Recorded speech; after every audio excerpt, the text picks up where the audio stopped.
Welcome to the Institute for Management Studies Leadership Conversations podcast, where we have leading thought leaders discussing their research and identifying ways that you can incorporate it to take your learning and development to the next level. Welcome, everyone, to this IMS Leadership Conversations podcast. My name is Charles Good, your host, and I'm also the president of the Institute for Management Studies. This podcast is designed to highlight relevant research and practical applications from esteemed leadership experts and practitioners. Today, I'm delighted to be joined by Bob Treadway, who is globally praised consulting futurist, strategy advisor, and leadership educator. For the past 33 years, he's helped organizations and leaders look ahead, plan flexibly, and take action on the future.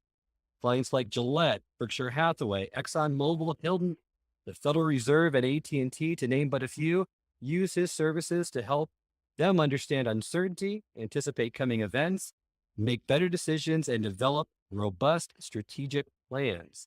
And that's going to be the topic of today with Bob, especially with all that uncertainty in today's current environment.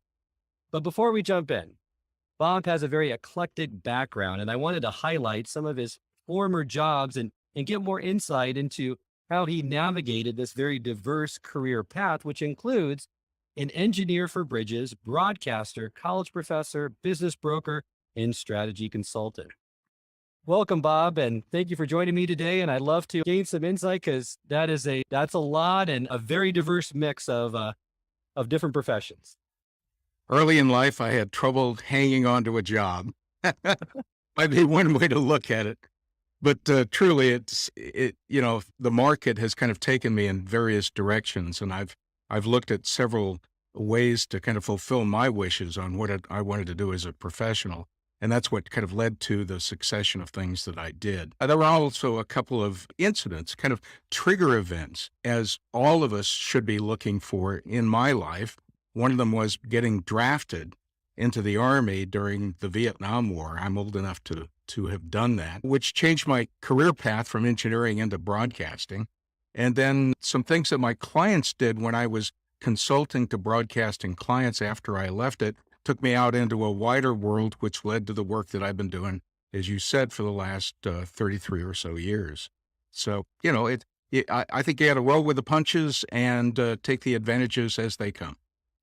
Well, I love that, and I'm sure that's offered you some great insight into your current career in having that diverse background. And I'm asked by a lot of our leaders and our members to say, how can I stay better informed of this hyper busy work environment with so much uncertainty? And from our past conversations, you've enlightened me into some curated news sources, which I love. And the two that I really look at every day are that Morning Brew and Next Draft. So perhaps you can give our listeners a little more information on those two. And are there other ones that you would recommend as well? I collect these, and I think right now on my website, there's a list of about 7 or 8, and it kind of varies as to what it is your background is or what it is that your curiosities are.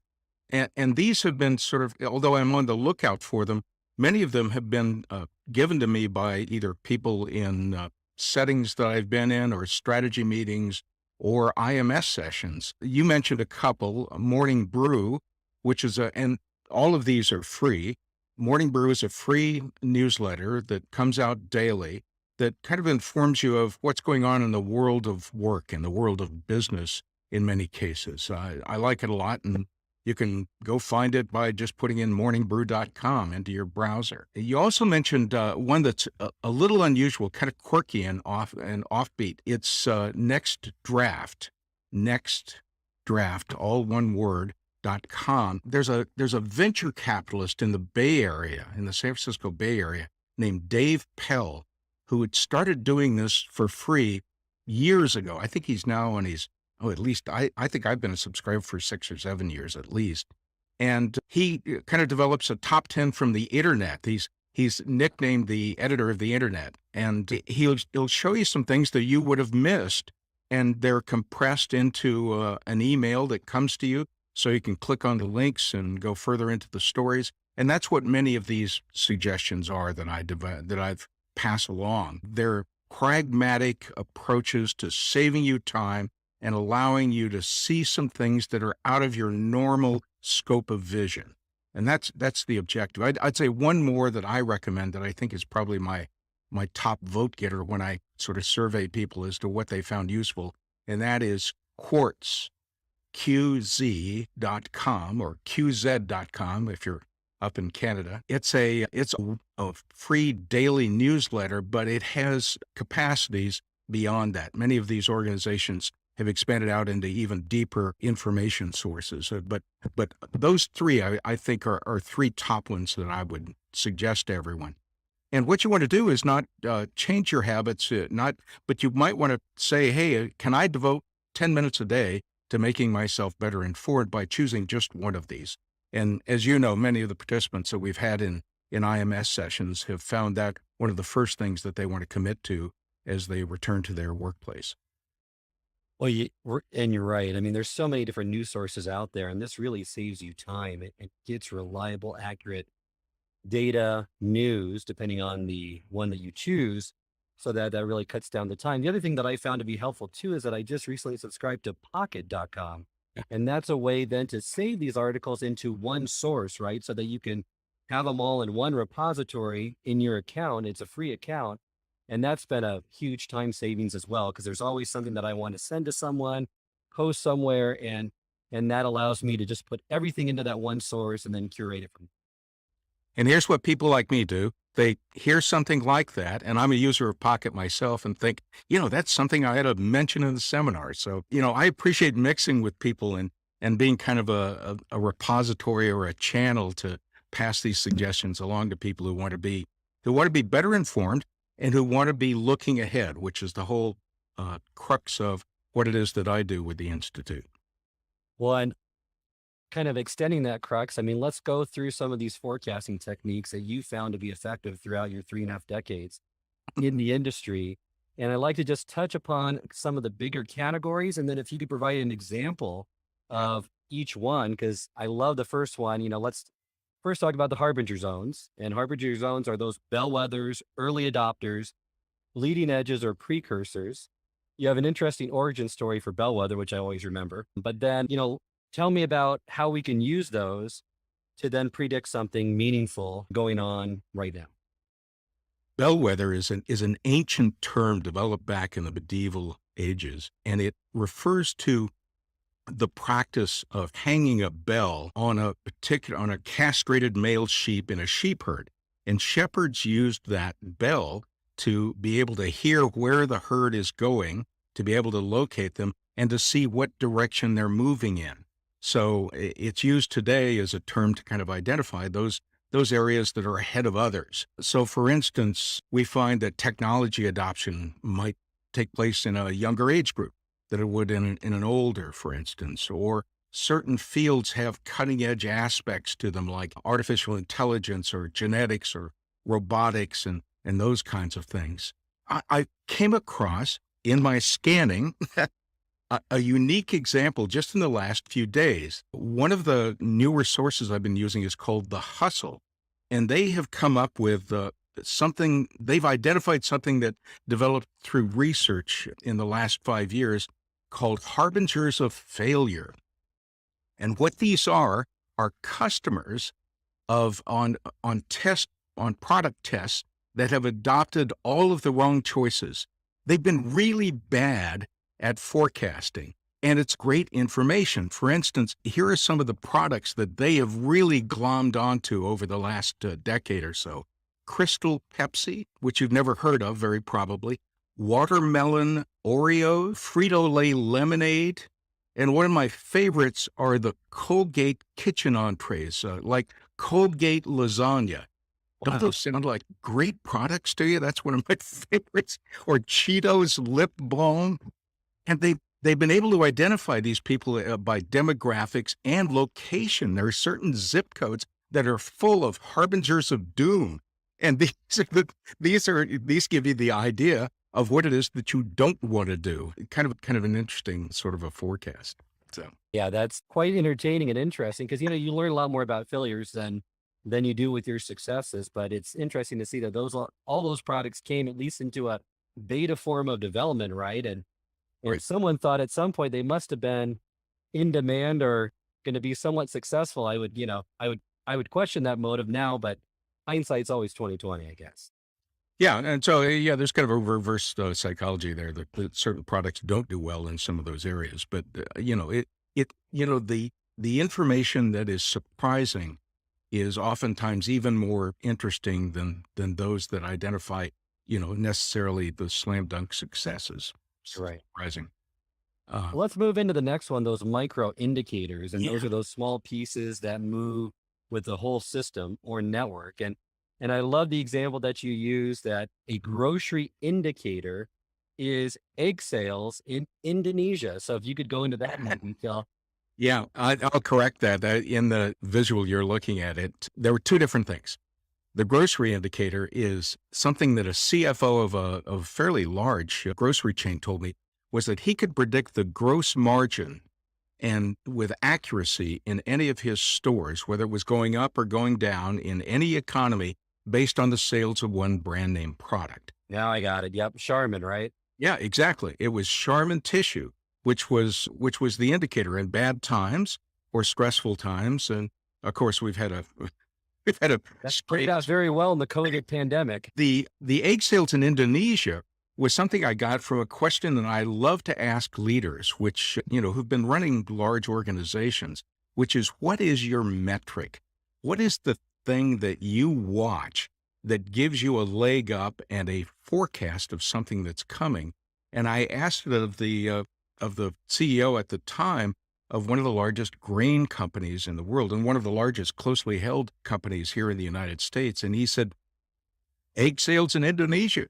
He said it gives him an overall look at where grain sales are going globally.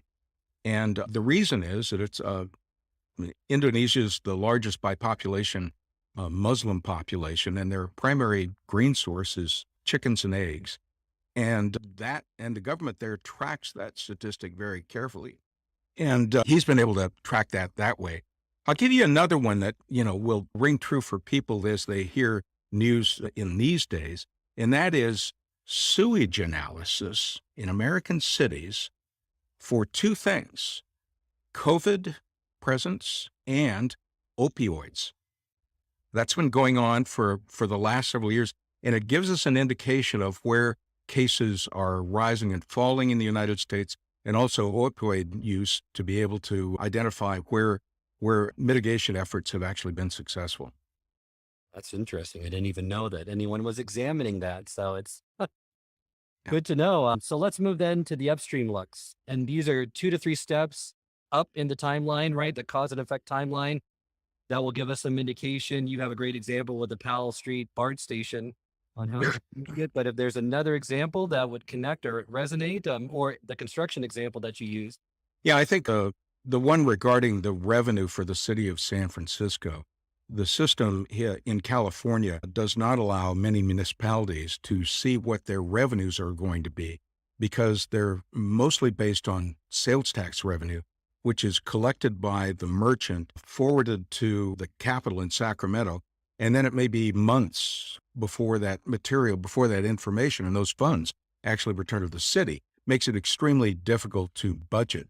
And the chief economist of the city began to think about that in conjunction with some of his team members. And they said, well, how can we get an idea of what the sales taxes collections would be?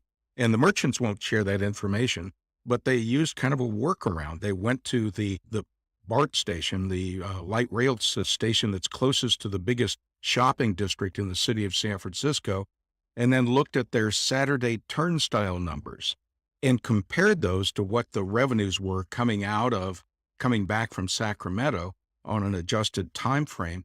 And they were able to develop this algorithm in order to be able to determine in advance what their revenues would be.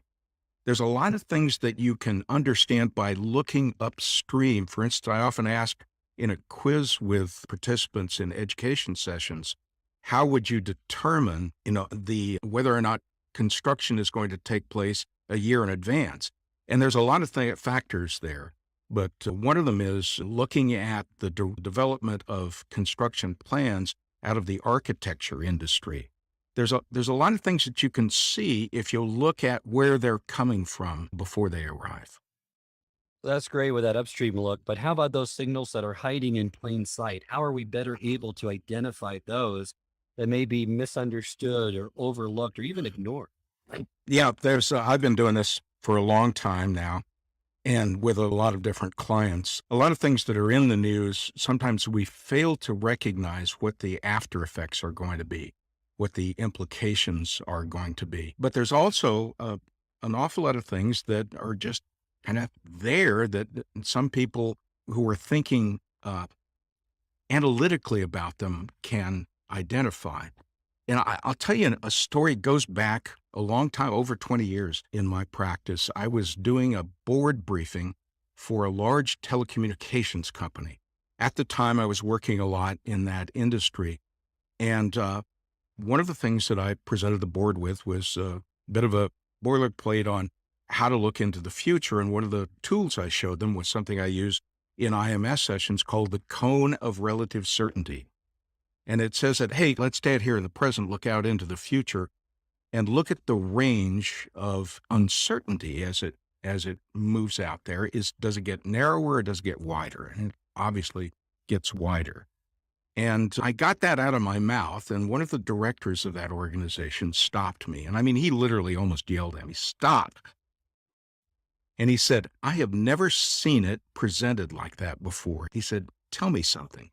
He said, "You're somebody who does forecasting." He said, "Take that cone that you're talking about and tell us three things that are going to affect this company in a positive way in the next 5 years, three things that will affect us negatively in the next 5 years that you think that we're not thinking about right now." So here's where, as a consultant, you're on the spot. There you are. Yeah. And I said, and so I'm not going to bore you with the positive things. They had some good product development issues and things like that that they were working with. But when it came to the negative, I said, the first thing you've got to realize is that things can affect your system, and they were operating primarily in the Carolinas, don't take place anywhere near you because we are much more interconnected these days. And I gave some examples. I said, weather events. I said there was an ice storm in the Northeast last winter.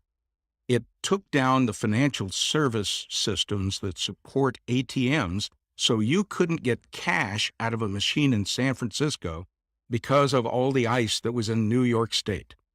I said there are things like that that are weather events or could be geopolitical events or things along those lines. And these guys who had the board and the senior management in the room just went berserk for a bit and talked about all of the potentials. And their nightmare scenario was that something would affect their provider of cellular phone service. This is over 20 years ago. And they were getting it primarily from what became Verizon Wireless at the time. They said, hey, if a dirty bomb floats into New York Harbor and goes off, we're out of luck. We don't have backups, workarounds, insurance.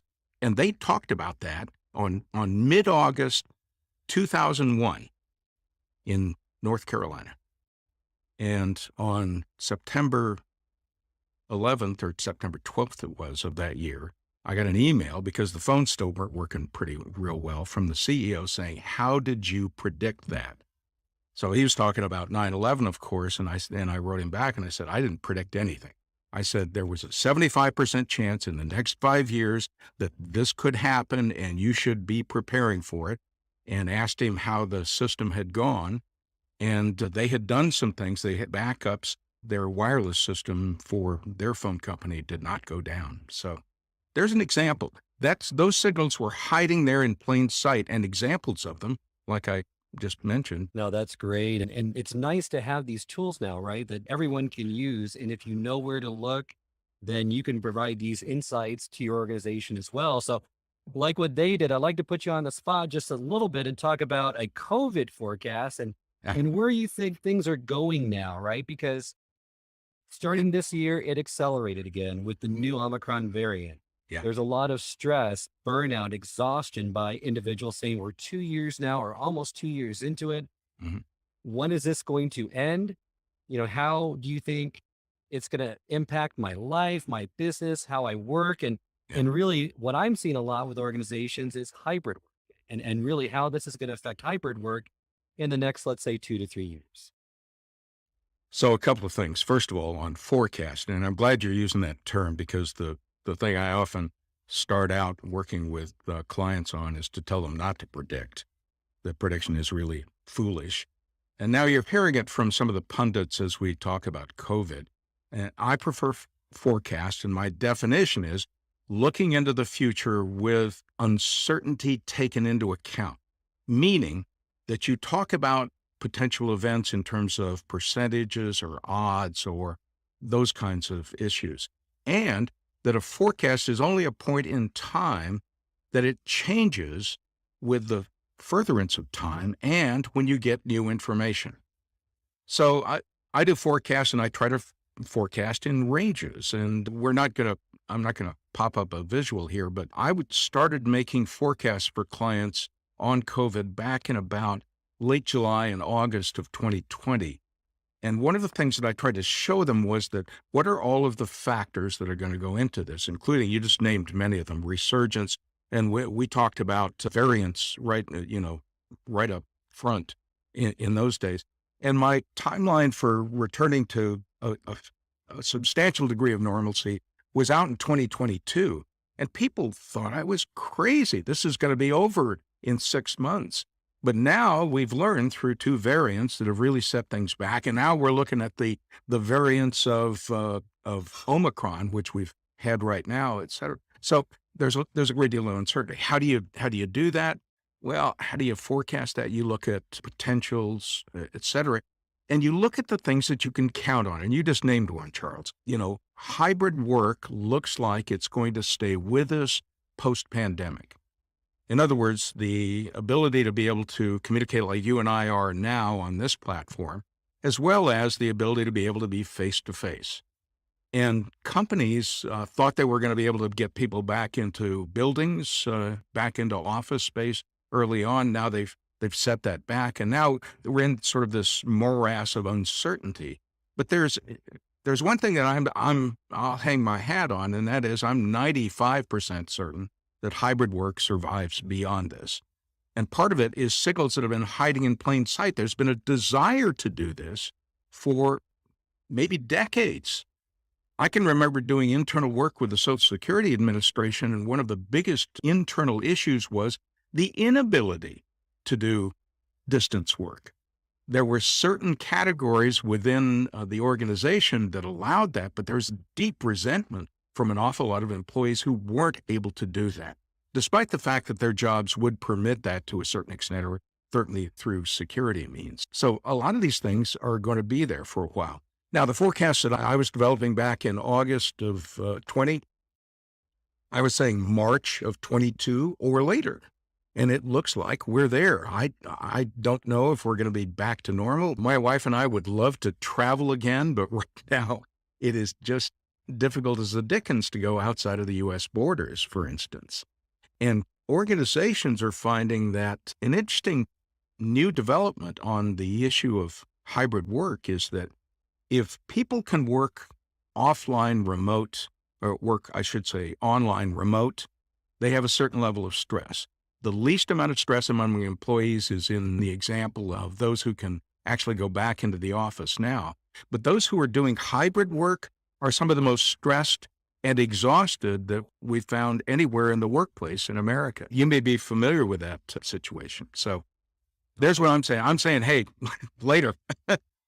Well, March 2022, I mean, if you turn out to be right, I think you're going to give Nostradamus your forecasting technique. Profound. And I like how you stated too, right, with a forecast, because there's another educator that we've had on the podcast that said you don't predict the future, manage the uncertainty, right? So getting out of this mindset of I need to predict it, because it's impossible to do so, and the forecasting is only good as what you put into it and the quality, so you don't have the garbage in, garbage out type of effects. And I love one of the quotes that I know you've put in your sessions is that, there are decades where nothing happens and there are weeks where decades happen. And I feel like everyone's been through those weeks more than those decades, right? Where nothing happens. I mean, the weeks have just strung along here, and I'm sure everyone's hoping to get some relief in sight. So that's what we're going to hope for. So I'd love to, before we end today's program, I'd love to kind of talk about one of those tools. for understanding the impact a decision has and the implications or after effects it has on making that decision. And you can do this with a whole host of different decisions that you make just to get clear on those implications. Yeah. And the exercise that you normally do is you take a central issue, you have three distinct independent implications. You identify the central issue first, and then you say, and then what happens? Yeah. And then you build it out for as long as you can do it with some certainty. And so correct me if I'm wrong, if that's kind of the setup for it. And if that is, I'd love to work through just a quick example to give our listeners how this plays out with an issue that's should be front and center on more people's minds. Yep. Implication thinking is what I call it. And in the examples, in the situations we have in the IMS educational events, I like to start with, a central question, issue, scenario, problem, etc. Okay, why don't we pick the issue of American birth rates that fell for the sixth consecutive year in 2020 to their lowest number since 1979. Yeah. And this is not just a US picture, but this is really a global picture because the national picture mirrors the decline in births that have been seen worldwide. And some trend experts say that it's been accelerated by the coronavirus pandemic. Yep. Now, the majority of articles, what they try to identify is reasons behind, not implications because of it. And some of the reasons behind the drop that I've seen and I've kind of jotted down are it's closely related to that women are becoming a larger factor in the labor market, right? They're having their families starting later in life, delaying marriage, delaying having babies, which, from the first birth is 27 is the average right now. Back in 2010, the average age of their first child was 23. So this changing picture of motherhood has driven part of it. Also, birth rates for teenagers have drastically declined, which is in probably most cases seen as a positive. Yeah. And then how does COVID play into it, right? I mean, You want to go to a hospital? Yeah. You want to go visit a hospital these days? Exactly. I was talking to one of my neighbors yesterday, and he's been suffering from a hernia.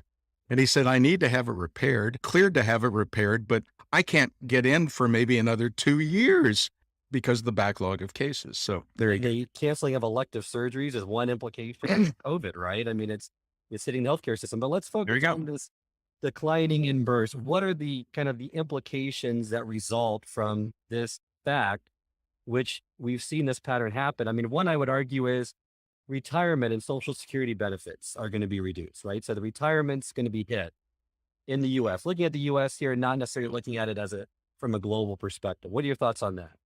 Well, I think you may be jumping over a couple of steps there. Well, one of the things that if we're going to have fewer people born in America and we don't have immigration to make up for that many countries use and find necessary, then we're going to have a smaller population. And with a smaller population, there's fewer people in the workforce. And with fewer people in the workforce, then they're not going to pay, as much in tax. So what you just mentioned was maybe even a third level, but you're right, because that Social Security is that pay-as-you-go system, right? Fewer births result in fewer future workers. Right. Yeah, contribute into the system, and consequently can result in an everyone penalty, right? Where we're all going to be impacted by that if figures play out. And when you do these first level implications like we're doing right here, you want to make them distinct from each other. So let me just say one that occurred to me because I had some experience working with a particular profession last year. There's going to be less need for OBGYN, those doctors, right? So if there's less need for OBGYNs, then you say, well, maybe there's a couple of implications from that. And, they turn to emphasize the GYN portion of their practice, those where they're dealing with women's reproductive health, for instance. And, if there's less need for OBGYNs, I mean, you've got some familiarity. What else do you think would result from that? Well, you're right. I mean, with, the medical profession being strapped and, doctors now are in short supply, but, that might cause just a transition or a move into different sectors of the healthcare industry, since they're not really seeing the demand in this one area, and this really speaks to, the shortage of workers, right? I mean, that's a direct result. And maybe a second implication on that shortage of workers could mean you're pushing up wages, right? And causing wage inflation. Yeah, you could be. You could also look at, if you stay with that profession, you could also say that, maybe there's going to be retraining. Some of those individuals might retrain out, or they might go to, be able to bolster the things that are happening in healthcare overall and fill in for some of those shortages of docs in other areas, or take on traveling jobs and things like that. And then if we think about the U.S. birth rates are down, think about the effect on education. So in 5 years, right, because this has been declining for some period of time, in 5 years, it's going to have a deep effect on kindergarten and elementary school attendance. And as you point out, since this has been going on for some period of time, I'll tell you what's going on in tertiary education, in universities and colleges. They're looking at something, they now call it the cliff. Within the next 5 years, the enrollment, the available high school graduating classes are going to be as much as 25% smaller than they are today. And they call that the cliff, the drop off of those enrollments, which means that there's more competition. So if you're a Harvard or a Yale or, Columbia, you're going to get your enrollment. But if you're Iowa State or Cal State Fresno or something along those lines, you're going to have to compete in a much different way. And there's all of the implications of that. So, well, and they're seeing that right now with COVID, right? Because a lot of these land grant institutions have built out their universities, and they have that assumption built in that people are going to want, that students are coming in and doing live in person. And over the last year and a half, I've seen it firsthand, where a lot of these universities are having to think their practices right and different revenue models, because students aren't coming in to stay in dorms. They're doing more virtual programs, virtual sessions, or even getting virtual online degrees.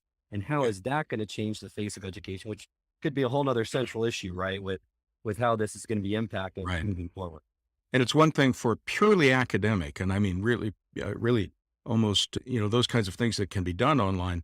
But if you get into a school, as you know, I've got some familiarity with agriculture since I work a lot in that sector. You're a school of agriculture, and you're trying to turn out students, and you're not letting them hands-on with pigs and cows and, and poultry. You can't graduate an educated individual. So. Oh, you're right. When it's a skill gap, you got to be in there. You got to be doing it hands-on, and that's going to be very difficult. And I think, I'm looking forward to see what innovations arise as a result of some of these challenges that the recent pandemic has presented. Yeah. As we reach the end of the episode, I always like to end it with a call to action. But in this case, we've given you lots of tips, tools, strategies that you can use, especially this implication diagramming. So I'd like to ask you, Bob, is there any resources or a book that you've gifted out recently that really would speak to these topics and get people more versed on implementing some of these, finding those signals in plain sight, looking upstream? Is there some resources, books that you feel would benefit those individuals? I admit with great chagrin and my wife's disapproval that I do not have a book in print. But it's been a busy 30 some years. And as you know, I'm planning on throttling back soon. So I'll be able to get to that. Let me just give you a book that I found extremely entertaining and kind of came from out of left field. And it's Annie Duke's book called Thinking in Bets. Thinking in Bets. Annie Duke, who's I think she's now on the faculty somewhere like Stanford or something along those lines, and she's doing consulting, but she supported herself as a professional poker player for a long time. And there are many things to learn from what she looked at there. She also has a section in the book that covers one of my favorite techniques to work with clients, which is called backcasting, which is where you don't forecast and look ahead. You go out and assume, if it's a goal, assume you've gotten it, so assume you've achieved it, and then think through all the steps that it took to get there. It's extraordinarily well written. I highly recommend it. It's one of the best things I've read in the last several years. So. Thanks for that reference. I mean, I also have recently read Super Forecasting, the Art and Science of Prediction. And that was a good book with getting good forecasting techniques. So that concludes this episode of the IMS Leadership Conversations podcast. You can send us your feedback at info@ims-online.com. If you'd like to subscribe, you can subscribe through Apple or Spotify.